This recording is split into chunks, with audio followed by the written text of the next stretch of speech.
Welcome back to the Fit Effect, the missing piece to your prosperity. Today we're going to be talking about three things that I learned from those who actually reach their goals.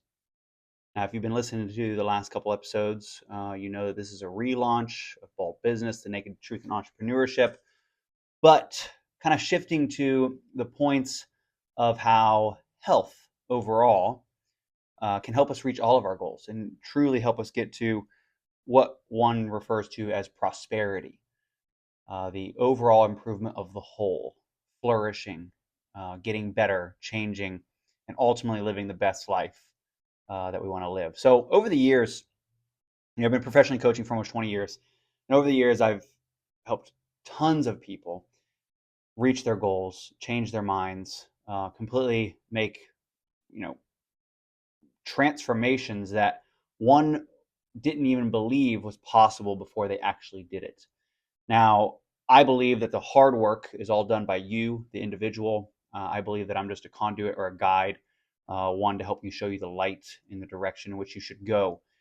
But it's interesting because all of us are different. All of us have our own unique ways of thinking, all of our own unique ways of doing things, our belief structures, our mindsets.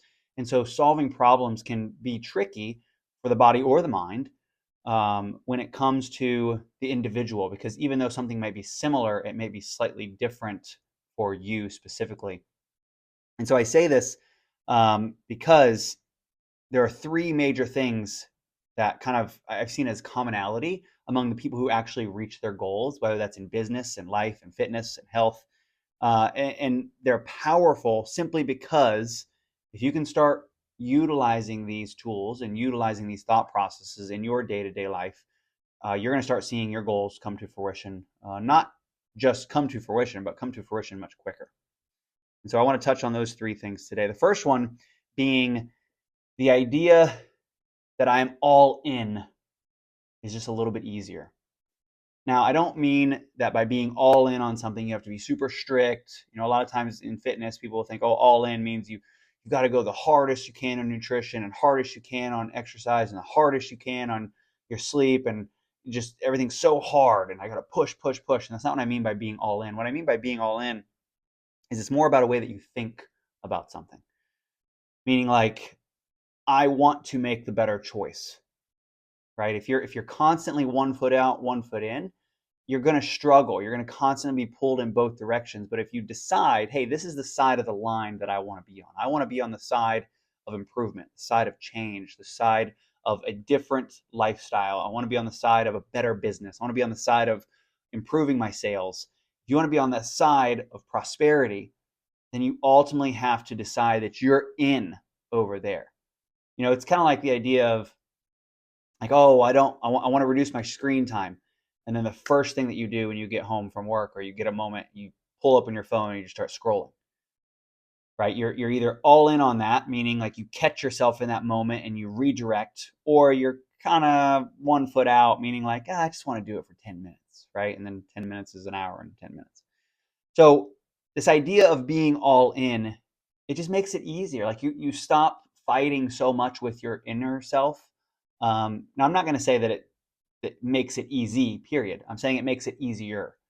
It makes it easier to know what types of activities you want to move toward. It makes it easier to understand what types of people you want to be around. It makes it easier to understand what types of habits, behaviors, choices are going to lead you to the results that you desire. And then obviously you got expectations for yourself, et cetera, et cetera. And all those things just become a little bit easier when you are all in on the thought process of, I want to reach this goal. I'm going to reach this goal. Nothing's going to get in my way. I may hit some roadblocks. I may hit some bumps. I may struggle a little bit, but nothing's going to get ultimately in my way and keep me from getting there. All right, so that's point number one. Being all in makes it easier. Point number two, get others involved. You know, I'll start with the idea of fitness. All right. You have got to surround yourself with family and or friends who want to be on a similar journey. Now, it doesn't have to be the same, right? Let's say you want to gain 10 pounds of muscle.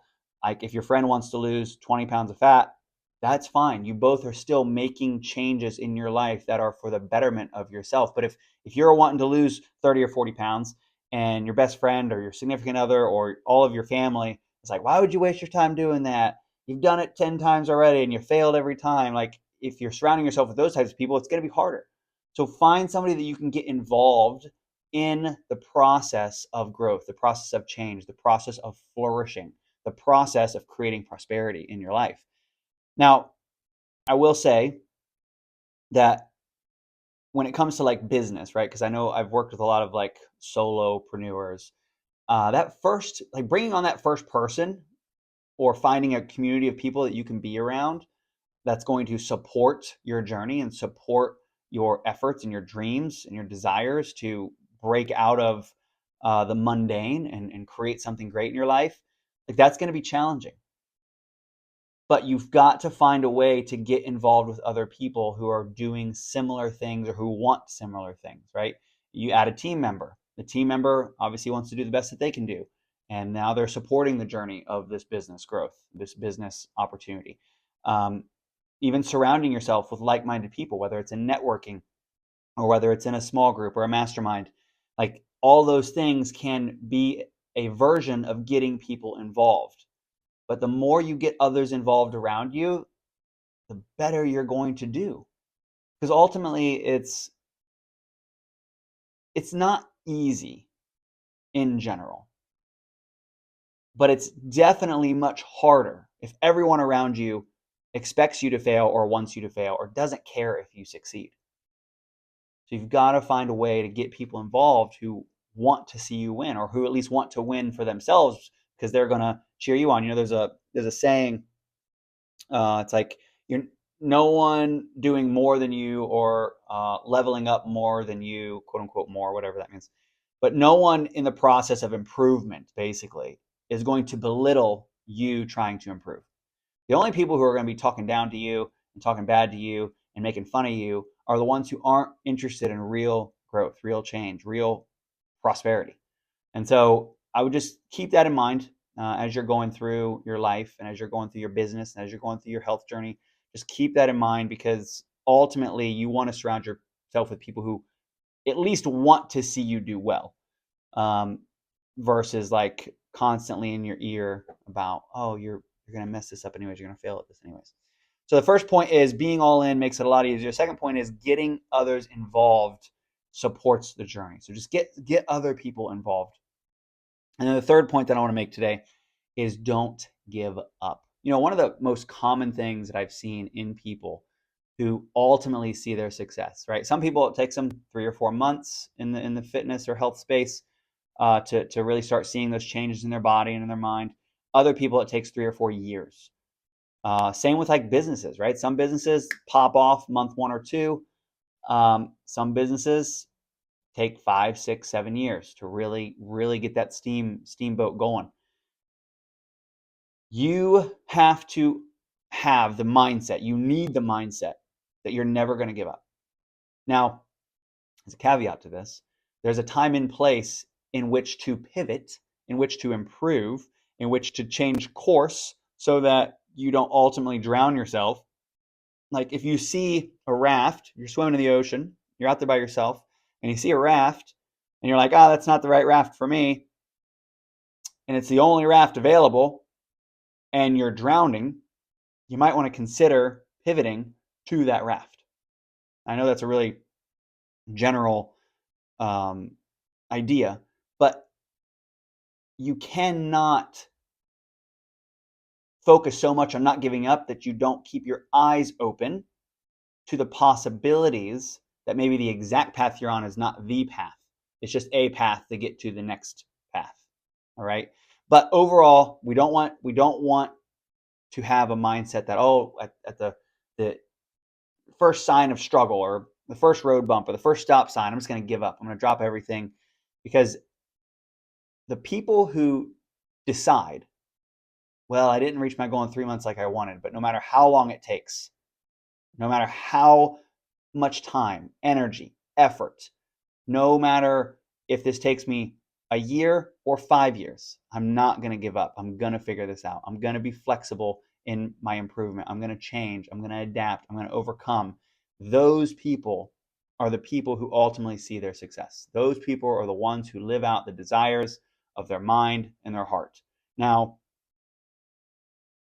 a side note to this is just because you have a mindset that you're not going to give up doesn't mean you're going to start seeing success immediately. All right. I've talked to a lot of people and they're like, oh, I've been working on my mindset and I'm not going to quit. I'm never going to stop. But it's just not helping. It's not working. A mindset of not giving up does not equal reaching your goals. A mindset of not giving up means that I am going to do whatever it takes to figure out how to reach this goal. So it's more about being flexible in the understanding of how you're going to get there, not that you're actually going to get there or not. All right. So point number one, being all in makes it a lot easier. Get others involved in the pursuit of your prosperity. And number three is don't give up. Those three things are things that I have found among the people who ultimately see the success that they want in their life. Those are three common thought processes or tools that they use in their life to ensure that they keep going, that they don't become just another statistic of failure. Okay, you haven't truly failed unless you completely give up and you completely quit. And even then, I would challenge that thought because failure is more of a mindset, right? I am in the process of learning what doesn't work and what does work. Sure, you could call those micro failures. You could call them all failures. I've made a lot of huge mistakes in my life, but I wouldn't know what I know now without those mistakes. One of my good friends, Carlos Garcia, recently, Dr. Carlos Garcia, recently released a book, The Unseen Journey. I'm about halfway through it right now, but we were at his book launch party a couple weeks ago, and he said, success does not teach you lessons like failure does. And so those who are out there just looking for success, and not understanding that all their little failures, all their little trip ups, all their little, like they're trying to teach them lessons to help them course correct, to help them get on track of success, to get them in alignment with prosperity. Those who don't realize that are the ones who ultimately suffer. So I hope this was helpful for you today. A little bit shorter. I just wanted to share with you the three common things that I have seen in those who ultimately see the success that they're looking for in their life. So again, this is the Fit Effect, the missing piece to your prosperity. And until next time, have a good day.